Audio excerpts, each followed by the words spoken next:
Hi guys, আসসালামু আলাইকুম। সবাই কেমন আছেন?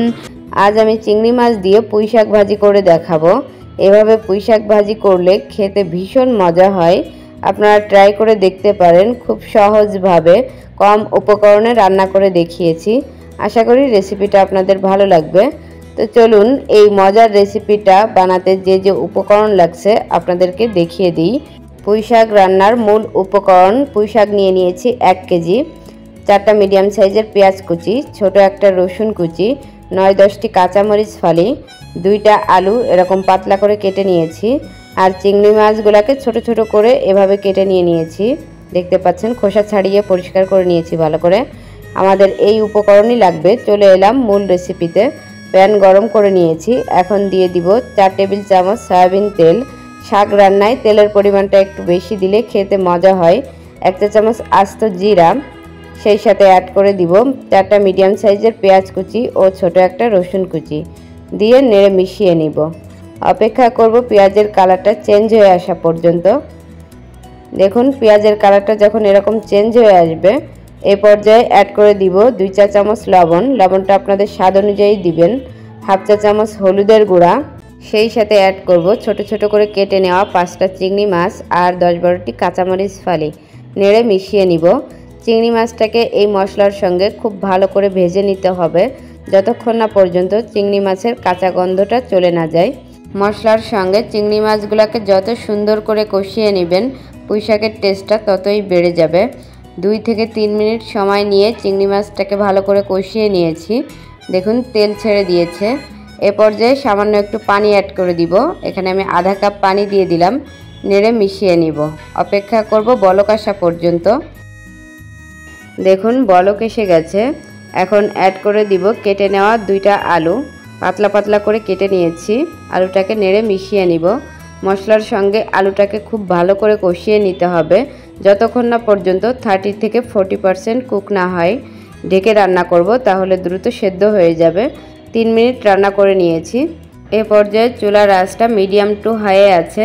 আলুটাকে যত সুন্দর করে মশলার সঙ্গে কষিয়ে নেবেন, আলুর মধ্যে মশলাটা তত সুন্দরভাবে পৌঁছাবে, টেস্টটাও খুব ভালো আসবে।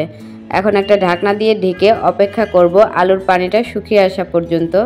দেখুন আলুর পানিটা কমে গেছে, আলুটাও সেদ্ধ হয়ে গেছে। আপনাদেরকে দেখিয়ে দিচ্ছি। দেখুন এখন আমি ঝোল পানি অ্যাড করব। এখানে 1 কাপ পানি দিয়ে দিলাম। আমি যেহেতু পুঁই শাকটা ভাজি করব, এজন্য পানির পরিমাণটা কম দিয়েছি।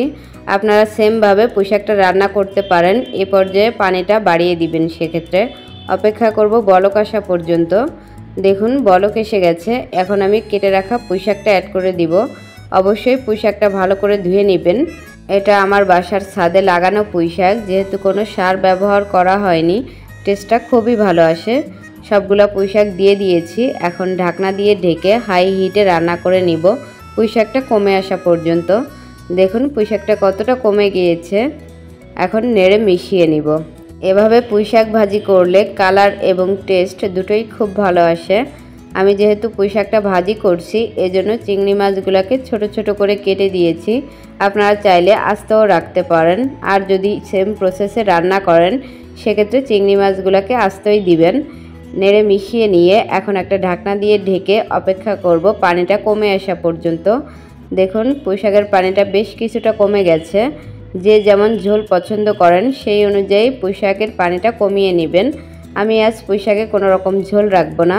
পুঁই শাকটাকে নেড়ে মিশিয়ে নিয়েছি। এখন একটা ঢাকনা দিয়ে ঢেকে রান্না করব, যতক্ষণ না পর্যন্ত সব কিছু সুন্দর মতো সেদ্ধ না হয়। ফিরে এলাম 3 থেকে 4 মিনিট পর। এর ফাঁকে নেড়ে দিয়েছিলাম। দেখুন সব কিছু সুন্দর মতো সেদ্ধ হয়ে গেছে। এ পর্যায়ে চেক করে নেবেন লবণটা ঠিক আছে কিনা। লবণটা একটু কম আছে, আমি 1 চা চামচ লবণ দিয়ে দিলাম। নেড়ে মিশিয়ে নিব। কিছু আলু হাতার সাহায্যে ম্যাশ করে দিব, তাহলে সুন্দর গ্রেভি হবে। সেক্ষেত্রে পুঁই শাকের টেস্টটা আরও বেড়ে যাবে। আমার পুঁই শাকটা রান্না করা হয়ে গেছে। মজার এই পুঁই শাকের রেসিপি আপনাদের কাছে কেমন লেগেছে অবশ্যই কমেন্টে জানাবেন। তো পুঁই শাকটা রান্না করা হয়ে গেছে। এখন আমি চুলার গ্যাসটা অফ করে দিয়ে পুঁই শাকটাকে সার্ভিং ডিশে নামিয়ে নিব। খুব সহজভাবে কম উপকরণে দারুণ স্বাদের পুঁই শাক ভাজি করে দেখিয়েছি। আশা করি রেসিপিটা আপনাদের ভালো লেগেছে। ভালো লাগলে আমাদের চ্যানেলটাকে সাবস্ক্রাইব করে রাখতে পারেন, তাহলে আমি যখনই ভিডিও ছাড়ব আপনাদের কাছে সবার আগে নোটিফিকেশন পৌঁছে যাবে। যারা অলরেডি সাবস্ক্রাইব করেছেন তাদেরকে অসংখ্য ধন্যবাদ। কাছ থেকে দেখিয়ে দিচ্ছি, দেখুন কতটা লোভনীয় হয়েছে, খেতেও ভীষণ মজা। ভিডিও দেখার জন্য অসংখ্য ধন্যবাদ। আপনারা সবাই ভালো থাকবেন, আমাদের জন্য একটুখানি দোয়া করবেন। চ্যানেলটাকে সাবস্ক্রাইব করার অনুরোধ জানিয়ে আজ আমি এখানেই বিদায় নিচ্ছি। আল্লাহ হাফেজ।